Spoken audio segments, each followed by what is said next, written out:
Guys. अभी इसके ऊपर आज मैं एक न्यू टॉपिक पे वीडियो बना रहा हूँ, जो कि बहुत ही इंटरेस्टिंग है। प्लस उसके साथ साथ में उसमें जो चीज़ें हैं थोड़ी सी कॉम्प्लिकेटेड हैं, तो वो आपको समझेंगी। मैं धीरे धीरे बताऊंगा, सब चीज़ डिटेल में भी समझाऊंगा आपको। तो आई होप जो मैंने पिछले वीडियोस बनाए हैं वो सब आपको पसंद आए होंगे, और आप देखिए उसमें समझिए। वो थोड़े मिक्स वीडियोज हैं। स्टार्टिंग में फिजिक्स से रिलेटेड था, बट उसके बाद फिर धीरे धीरे करके मैंने बेसिक इंजीनियरिंग के ऊपर भी बनाया है, ताकि जो इंजीनियरिंग की तैयारी कर रहे हैं एसएससी की, उसके लिए उनकी हेल्प हो जाए। और दूसरी चीज़ ये है कि आज का जो टॉपिक है उस पर बात करते हैं। तो आज का टॉपिक जो है that is for quantum mechanics. Quantum mechanics physics का ही पार्ट है। और मैंने पहले भी वीडियोज में बताया है कि क्लासिकल मैकेनिक्स जो है और जो क्वांटम मैकेनिक्स है, ये दो पार्ट में डिवाइड हो जाता है फिजिक्स। तो इस वजह से अगर इस पे बात की जाए तो उसमें एक बहुत इंटरेस्टिंग जो मैंने आज एक पढ़ा टॉपिक, तो मैं सोचा उसके ऊपर डिस्कस किया जाए। तो इसके ऊपर उस टॉपिक का नाम है क्वांटम डिलेड चॉइस एक्सपेरिमेंट, और प्लस क्वांटम इरेजर की बात की गई है। तो ये क्या है, कैसे इसका नाम पड़ा है डिलेड चॉइस क्वांटम इरेजर, और उसके साथ साथ में इसमें क्या एक्सपेरिमेंट्स हुए हैं, किन किन लोगों ने एक्सपेरिमेंट किए, फिर उसके बाद उसके क्या रिजल्ट्स आए, तो उसके ऊपर बहुत सारी चीजें डिस्कस करेंगे। लेकिन इसमें सबसे मेन चीज ये है कि जैसे हम क्या सोचते हैं कि बेसिकली कि कोई भी चीज है, जैसे कोई भी इवेंट हो रहा है, तो सपोज मानिए कि एक बुलेट फायर हुआ। तो जब बुलेट फायर हुआ तो वो एक बोर्ड पे जाके टकराएगा, और उसके बाद वो बोर्ड मान लीजिए वो टूट जाता है। तो एक इवेंट हुआ पास्ट में, जो बुलेट फायर हुआ। और फ्यूचर में क्या होगा, वो बुलेट बोर्ड से आगे टकराएगा और वो टूट जाएगा। तो ये एक सीक्वेंस में चलता है। एरो ऑफ टाइम जो है वो कभी भी एक लाइन की तरफ चलता है, from past to future. Past से प्रेजेंट में, प्रेजेंट से future. Present is just nothing बोलने के लिए है। प्रेजेंट इज समथिंग जिसमें कि वो हर एक मोमेंट पास्ट ही होता जाता है। तो पास्ट से फ्यूचर की तरफ टाइमलाइन बढ़ता है, ऐसा हमारे इंटरप्रिटेशन। तो ये सब चीजों में जब ये ऐसे आउटपुट आए एक्सपेरिमेंट्स के, तो साइंटिस्ट को भी लगा, फिजिक्स कम्युनिटी को लगा कि ये आउटपुट रियलिटी से बहुत अलग है। और उसके जो आउटपुट्स थे वो एक टाइम नहीं, हर बार वैसे ही आ रहे थे, और वहां पे कोई गड़बड़ी नहीं थी, वहां पे सब चीज सही था। तो इससे बनाया गया कंक्लूजन कि अ, जैसे हमने पास्ट में कोई एक्टिविटी की उसकी वजह से फ्यूचर अफेक्ट होता है। लेकिन इससे ये कंक्लूजन आया कि फ्यूचर में कुछ एक्टिविटी है जिसकी वजह से पास्ट अफेक्ट हो रहा है। ये थोड़ा सा सुनने में ऑकवर्ड लगता है, थोड़ा सा इलॉजिकल भी लगता है, लेकिन है ऐसी चीज, एक्सपेरिमेंट्स के थ्रू प्रूव हुई है। तो ये मैं सोचा कि यहाँ पे डिस्कस करते हैं, ताकि इंटरेस्टिंग टॉपिक है जिसपे की बात की जा सकती है। तो इसकी शुरुआत कहाँ से होती है? इसकी शुरुआत होती है क्वांटम एक्सपेरिमेंट जो है, जिसमें कि यंग्स डबल स्लिट एक्सपेरिमेंट जो हम पढ़ते हैं, जो बेसिकली एनसीईआरटी के क्लास 12th में है, फिजिक्स की बुक में। तो उसमें यंग्स डबल स्लिट एक्सपेरिमेंट का एक बेसिक एक्सपेरिमेंट बताया गया है, जिसमें कि थॉमस यंग थे, जिन्होंने अपने मतलब बोला जाए तो घर में ही, बेसिक उनका एक लैब का एरिया था, या फिर जहाँ वो एक्सपेरिमेंट्स करते थे, तो वहां पे उन्होंने एक एक्सपेरिमेंट किया, जिसमें कि उन्होंने क्या चेक करने की कोशिश की कि लाइट अगर वेव नेचर है, तो वो वेव नेचर जैसा प्रॉपर्टी शो करना चाहिए। और उन्होंने क्या किया वहां पर कि यंग्स डबल स्लिट एक्सपेरिमेंट, मतलब स्लिट मतलब क्या होता है कि अगर मैं कोई एक कार्डबोर्ड लूं मान लीजिए, ठीक है, तो इसमें अगर मैं यहाँ पर एक कट कर देता हूँ, बहुत ही स्लाइट कट कर देता हूँ, तो उसको एक स्लिट बोलते हैं। और डबल स्लिट के लिए कैसा है कि उसमें दो स्लिट्स का कटिंग होता है, तो वो डबल स्लिट हो जाता है। और इस वजह से उसको थॉमस यंग ने यंग्स डबल स्लिट एक्सपेरिमेंट के नाम से फेमस कर दिया। अब हम्म, अब उसमें क्या है कि जो थॉमस यंग ने उसके ऊपर एक्सपेरिमेंट किया, उसमें जो लाइट सोर्स यूज किया था, that is sodium lamp use किया था। सोडियम लैंप एक्चुअली में इसलिए यूज किया था क्योंकि वो इवन लाइट का सोर्स था। इस वजह से आजकल बहुत सारे सोर्सेज अवेलेबल हैं। तो उन्होंने क्या बताया कि अगर कोई सोर्स है, मैं सेटअप आपको बना के बताता हूँ ताकि आपको समझ में आए कि वो सेटअप कैसा था।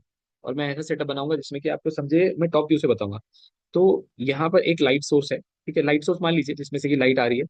एक लेजर बीम मानिए, या फिर एक हाई इंटेंसिटी लाइट मानिए, जिसमें से लाइट निकल रही है। और यहाँ पर एक बोर्ड है जिसमें कि दो स्लिट किए हुए हैं। दो स्लिट किए हुए हैं, मतलब यहाँ पर क्या होगा कि मैं यहाँ पे स्लिट का एक एरिया बना देता हूँ ब्लैक में। ये एक स्लिट है, दूसरी ये स्लिट है, और यहाँ पर एक स्क्रीन है। ओके, तो स्क्रीन पे जो भी आउटपुट आए वो दिखेगा। तो स्क्रीन पर हमें जो आउटपुट दिखना चाहिए, मान लीजिए कि लाइट को हमने माना था कि फोटोन्स है वो, ठीक है। फोटोन्स क्या होते हैं? फोटोन्स मान लीजिए कि जो हम बचपन में कंचे खेलते थे वैसे ही टाइप के बॉल्स मानिए, एनर्जी पैकेट्स। तो अगर मैं मान लीजिए, या फिर बुलेट्स मान लीजिए, बंदूक से निकलने वाली, या फिर वैसे ही जो भी आप मान सकते हैं पार्टिकल। तो जब मैं उसको हिट करूंगा कंटिन्यूअसली, बहुत सारे लाइट के उसमें से पार्टिकल जाएंगे। तो उन्होंने क्या सोचा कि इसमें जब पार्टिकल लाइट के जो जा रहे हैं, वो जाने के बाद पार्टिकल हैं, तो वो क्या करने चाहिए यहाँ से, पार्टिकल निकल के उस जगह पे हिट होगा, तो वहां पर क्या आएगा, एक पैटर्न बनेगा। वही दूसरे स्लिट में से जाएगा तो यहाँ पर एक पैटर्न बनेगा। तो इन्होंने क्या सोचा कि एक ऐसा पैटर्न बनेगा, ये स्क्रीन पे मैं पैटर्न बता देता हूँ, एक ऐसा पैटर्न और एक ऐसा पैटर्न, क्योंकि स्लिट जो है वो पूरा वर्टिकली एक कट वहां पे किया हुआ। अब इसमें एक चीज समझ में आती है कि ये बेसिक अंडरस्टैंडिंग है जो हम अपने क्लासिकल लेवल या फिर मैक्रोस्कोपिक वर्ल्ड में देखते हैं। क्वांटम वर्ल्ड में ये सब चीजें थोड़ी सी वियर्ड दिखती हैं, और इसका आउटपुट भी थोड़ा वियर्ड था। जब उन्होंने एक्सपेरिमेंट किया जैसे सोर्स, और यहाँ से लाइट जब निकली और ये दो स्लिट से पास हुई, तो उन्होंने दो पैटर्न नहीं दिखाए। दो पैटर्न दिखाने के बजाय उन्होंने मल्टीपल कलरफुल पैटर्न, कलरफुल या फिर ब्लैक एंड व्हाइट जो भी है, बहुत सारे मल्टीपल पैटर्न दिखाए। Light and dark fringes, fringes बोलते हैं इसको, या फिर एक टाइप से मान लीजिए पैटर्न्स बने वहाँ पे। तो जो यहाँ पर जो मैं ये ब्लैक में कर रहा हूँ उसको समझ लीजिए डार्क फ्रिंजेस है, फिर लाइट फ्रिंजेस है, डार्क फ्रिंजेस है, ऐसा बना। तो जब यहाँ से दो स्लिट है हमारे पास मान लीजिए, और यहाँ पे मान लीजिए कि पार्टिकल्स टकरा के वापस भी जा रहे होंगे, लाइट वापस भी जा रही होगी, लेकिन जो पार्टिकल्स पार हुए उनको तो यहीं पर बनाना चाहिए, जहाँ पर स्लिट का एरिया है वहीं पर एक पैटर्न बनाना चाहिए। लाइट कभी भी ऐसा तिरछा होकर के नहीं जाएगी कि हाँ यहाँ भी बना दो वहां भी बना दो। अगर वो पार्टिकल नहीं चले, पार्टिकल एक सीधा जाता है, सीधा यहीं पर बनना चाहिए मल्टीपल पैटर्न। लेकिन ऐसा बहुत सारे पैटर्न बन गए, तो इससे थोड़ा सा समझ में नहीं आ रहा था। तो थॉमस यंग ने इसको और ज्यादा इलेबोरेट करके समझाया कि लाइट जो है दैट इज वेव नेचर। उस समय पे वेव नेचर उन्होंने बताया कि लाइट यहाँ पर कैसे फंक्शन कर रही है। ये मैंने एक्चुअली, जब आप स्विमिंग पूल में जाते हैं या कोई भी वाटर बॉडी देखेंगे ना, तो उस वाटर बॉडी में बेसिकली क्या होता है कि अगर आप ये एज मान लीजिए, तो यहाँ पर आप सेम टाइम पे दो जगह पे क्या करिए, पत्थर फेंकिए, तो इसमें एक वेव बनेगी ऐसे, ये वेव आगे की तरफ ट्रैवल करेगी, ठीक है, और दूसरी वेव यहाँ पे बनेगी एक, इसके चारों तरफ। तो ध्यान से जब आप देखेंगे ना, तो वो दोनों वेव क्या होते हैं आपस में यहाँ पर मिक्स होते हैं। मिक्स मतलब यहाँ पर एक वर्ड दिया गया है इंटरफेरेंस, फिजिक्स के लैंग्वेज में इंटरफेरेंस बोलते हैं, एक दूसरे में इंटरफेयर होती है। तो इंटरफेयर होने की वजह से वेव्स में एक फेनोमिना होता है जिसकी वजह से वो अपने हर पॉइंट जहाँ पे वो इंटरफेयर हो रही है, वहां पर या तो एक कंस्ट्रक्टिव इंटरफेरेंस बनाती है, मतलब वहां पर एनर्जी अप हो जाती है, या डिस्ट्रक्टिव डिस्ट्रक्टिव बना देती है, एनर्जी डाउन हो जाती है। तो आप पॉइंट्स अगर ध्यान से देखेंगे, ये सारे क्या है, पॉइंट्स है जहाँ पे वो इंटरफेयर हो रही है। और इसमें से जो भी रे आगे की तरफ चलेगा, वो अगर मैं यहाँ पे एक स्क्रीन रख दूं, तो वहां पर कुछ तो पैटर्न बनाएगा भी वैसा ही। चल रहा है तो वहां पे टकराने के बाद वो कुछ तो पानी ऊपर नीचे होगा। तो यहाँ पर हम जब ध्यान से देखते हैं तो वहां पर एक वेव होता है जो कि क्या बोल सकते हैं, यहाँ पर ये कंस्ट्रक्टिव इंटरफेरेंस बनाता है। और जो डाउन में है जो कि जीरो लाइन पर है, वो डिस्ट्रक्टिव इंटरफेरेंस बनाता है। फिर कंस्ट्रक्टिव डिस्ट्रक्टिव कंस्ट्रक्टिव डिस्ट्रक्टिव, ये सेम फिनोमिना दिख रहा था लाइट के नेचर में, जिसको कि हम पार्टिकल मानते थे। अल्बर्ट आइंस्टाइन ने बताया था फोटो इलेक्ट्रिक इफेक्ट के थ्रू कि वो पार्टिकल है। लेकिन जब पता चला ये चीजें, और उससे पहले आइजैक न्यूटन ने भी बताया था कि वो कॉर्पस्कल्स होते हैं, पार्टिकल्स होते हैं जो कि हमारे आंखों को पड़ते हैं, तब हमें चीजें दिखती हैं। लेकिन जब हमने ये पैटर्न देखा, फिर उसके बाद थॉमस यंग ने हाइजिन्स हाइगन्स या फिर हाइजिन्स के जो वेव नेचर है उससे जब इसको कोलैबोरेट किया, तब उनको समझ में आया कि light is of wave nature also, light एक वेव नेचर की भी है। तो इससे मतलब क्या ब्रेक थ्रू हुआ, इससे एक ये ब्रेक थ्रू मिला कि बहुत ही ज्यादा कि ना लाइट जो है वो दो टाइप के नेचर एक टाइम पे दिखा सकती है। That is of wave, wave मतलब मल्टीपल पैटर्न यहाँ पे बन रहे हैं, राइट एंड डार्क फ्रिंजेस, ठीक है, एक स्क्रीन पे बनते हैं। यहाँ पे एक मैं स्लिट बना लेता हूँ, दो स्लिट का, सिर्फ दो सीट के थ्रू। तो ये इसमें से बहुत ही अजीब पैटर्न बना और उनको समझ में भी आया। और दूसरी चीज है कि लाइट पार्टिकल नेचर भी है, क्योंकि पार्टिकल नेचर के एक्सपेरिमेंट्स में भी वो सही प्रूव हो रही थी कि वो पार्टिकल है। तो इसका मतलब ये हो रहा था कि light is wave and particle also. पर कोई भी चीज वेव कैसे हो सकती है और पार्टिकल कैसे हो सकती है एक टाइम पे। तो उन्होंने बोला कि when it is basic understanding ये है कि जब वो कहीं पर किसी जगह पर जाके हिट कर रही है या ऑब्जर्व हो जा रही है, तो वो पार्टिकल है। एंड अगर वो ट्रैवल कर रही है अननोइंगली, मैं यहाँ अननोइंगली क्यों बोल रहा हूँ वो मैं बताऊंगा अभी, तो वो वेव नेचर पे है। तो इन्होंने बोला ठीक है, लाइट इज वेव, फाइन, ठीक है। तो हम एक बार उन्होंने सोचा कि हम एक बार और एक चीज करते हैं ट्राई, उनके दिमाग में आया साइंटिस्ट के, कि क्वांटम लेवल पे अगर ये चीजें हो रही है फोटोन्स के साथ, तो एक बार इलेक्ट्रॉन्स के साथ भी चेक की जाए। क्योंकि इलेक्ट्रॉन तो पार्टिकल है, फोटोन तो एनर्जी का पैकेट होता है जो एनर्जी को डिस्ट्रीब्यूट करता है। तो मान सकते हैं दैट इज वेव, जो वेव नेचर की तरह आपस में इंटरफेयर कर रही है। पर उनको लगा कि चलो इलेक्ट्रॉन के साथ टेस्ट करते हैं, इलेक्ट्रॉन तो पार्टिकल है, वो तो कम से कम दो लाइंस दिखाएंगे यहाँ पे स्क्रीन पे, मतलब यहाँ पर उनका जो आउटपुट आएगा, एक मिनट,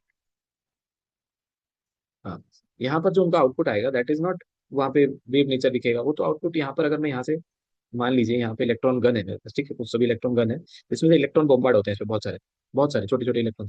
तो ये भी वही सेम मानिए बुलेट्स की तरह ही। तो इलेक्ट्रॉन तो पार्टिकल है, तो इलेक्ट्रॉन को नहीं दिखाना चाहिए नेचर वेव जैसा। और जब इन्होंने हिट किया, तो यहाँ पर इन्होंने देखा कि सेंट्रल पैटर्न्स तो बन ही रहे हैं दो, उसके अलावा साइड में वापस से बन गए डार्क एंड ब्राइट फ्रिंजेस। अब ये और नया आ गया कि इसमें कैसे पॉसिबल है कि ये चीजें, मतलब इलेक्ट्रॉन भी पार्टिकल होते हुए जो है वो वेव नेचर शो कर रहा है, पार्टिकल वेव नेचर शो कर रहा है, और जिसको हम वेव समझ रहे हैं वो पार्टिकल नेचर में जा रहे हैं, जैसे लाइट है वो पार्टिकल है। तो ये कंफ्यूजन चल रहा था। तो इलेक्ट्रॉन्स पे जब इन्होंने ये चीज देखी तो बहुत ज्यादा स्ट्रेंज था, क्योंकि एक पार्टिकल जो है वो कभी भी इतना स्ट्रांगली वेव नेचर शो नहीं करना चाहिए। तो यहाँ पर एक और चीज आई। इससे पहले डी ब्रॉगली जो है साइंटिस्ट, उन्होंने बता दिया था कि every particle has some associated wave in it. तो इलेक्ट्रॉन सब एटॉमिक पार्टिकल है, तो दैट इज लैम्डा, उनका वेव h बाय p से उन्होंने डिनोट कर दिया था पहले ही। और उन्होंने बोला था कि जितना छोटा पार्टिकल उतनी ज्यादा वेव की वेवलेंथ बढ़ जाती है, ये चीज। ये तो यहाँ पे मोमेंटम टर्म आता है m इंटू वेलोसिटी। तो मास जितना कम उतना ज्यादा वेवलेंथ। ये चीज बेसिक अंडरस्टैंडिंग उनको आई समझ में कि चलो यार पार्टिकल है वहां पे जो इंटरफेरेंस पैटर्न बना रहा है। अब इससे ज्यादा स्ट्रेंज तो कुछ मेरे ख्याल से तो नहीं होना चाहिए था, लेकिन साइंटिस्ट के हिसाब से भी नहीं होना चाहिए था। लेकिन वहां पे और स्ट्रेंज एक और एक्टिविटी आई कि उन्होंने बोला कि चलो ठीक है, मानते हैं कि यहाँ से इलेक्ट्रॉन गन हमने लगाया, इसमें से इलेक्ट्रॉन जा रहा है, और यहाँ पे एक स्लिट बोर्ड लगाया हुआ है हमने, जिसमें कि दो स्लिट्स हैं, ठीक है, और यहाँ पे एक स्क्रीन है। तो यहाँ पे पैटर्न बन रहे हैं, मल्टीपल बहुत सारे इंटरफेरेंस पैटर्न बन रहे हैं, मतलब इलेक्ट्रॉन भी वेव की तरह काम कर रहे हैं।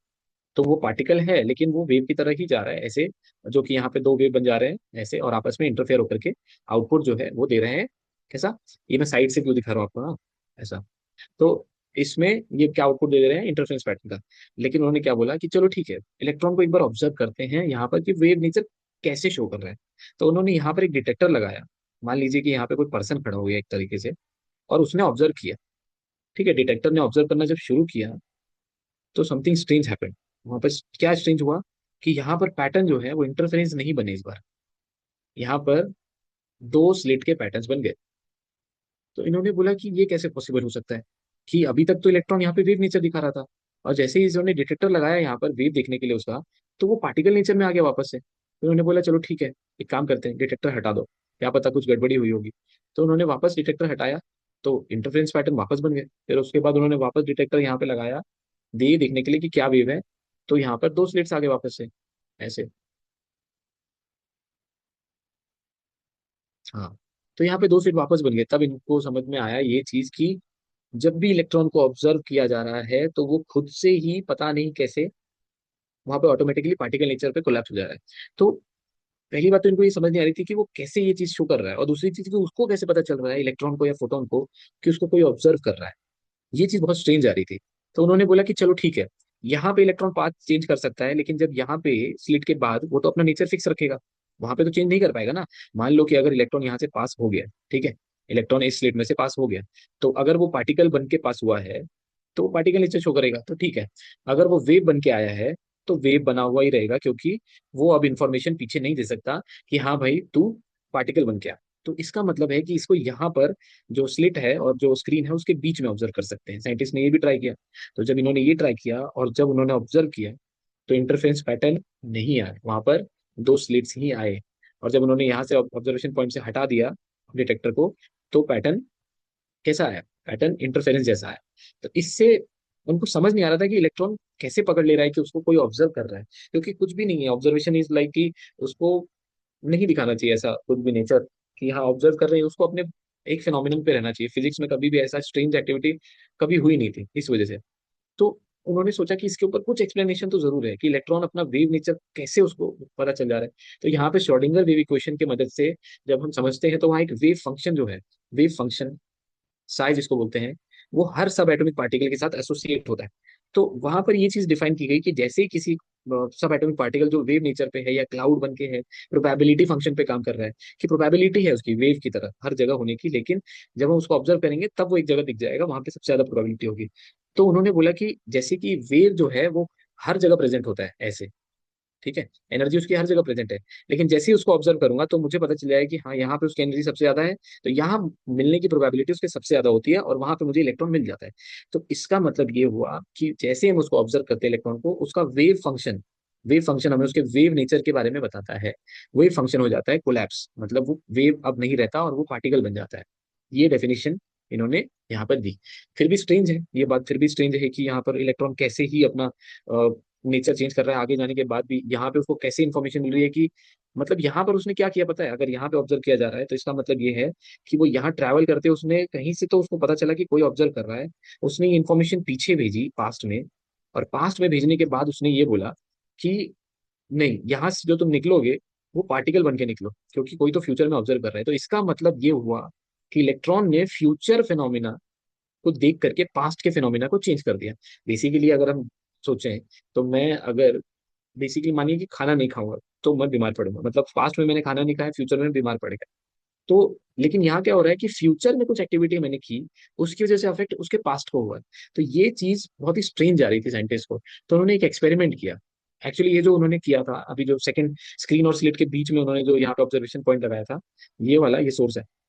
तो इसके बीच में जब इन्होंने ऑब्जर्वेशन पॉइंट लगाया था जिससे ऑब्जर्व कर रहे थे कि इलेक्ट्रॉन जा कैसे रहे हैं इन पे, तो ये वाला जो था इसको डिलेड चॉइस एक्सपेरिमेंट बोलते हैं। डिलेड चॉइस एक्सपेरिमेंट मतलब कि उन्होंने थोड़ा सा डिले करके चेक किया उसको कि हाँ कैसा होता है। और इसका और ज्यादा एग्जैक्ट वर्जन है, साइंटिस्ट ने एक सेटअप बनाया कि चलो यार फोटॉन्स या फिर इलेक्ट्रॉन्स के लिए हम क्या करते हैं कि उसको एक सेटअप में बिठाते हैं जहां से एक सोर्स होगा, ठीक है। ये सोर्स फोटॉन्स को एमिट करेगा डबल स्लिट के थ्रू, ठीक है। डबल स्लिट के थ्रू फोटॉन्स को या इलेक्ट्रॉन्स को एमिट करेगा। और उन्होंने क्या बोला कि इसमें से एक फोटोन पास होगा और इसमें से भी एक फोटोन पास होगा, और वो क्या होगा, वेव नेचर की तरह स्प्लिट हो जाएगा। तो यहाँ पर उन्होंने एक क्रिस्टल रखा, उस क्रिस्टल का नाम मुझे एग्जैक्टली याद नहीं है अभी, लेकिन वो क्रिस्टल क्या करता है कि उस फोटोन को दो इंटैंगल्ड पार्टिकल्स में स्प्लिट कर देता है इक्वली एनर्जी के साथ 50-50% पे।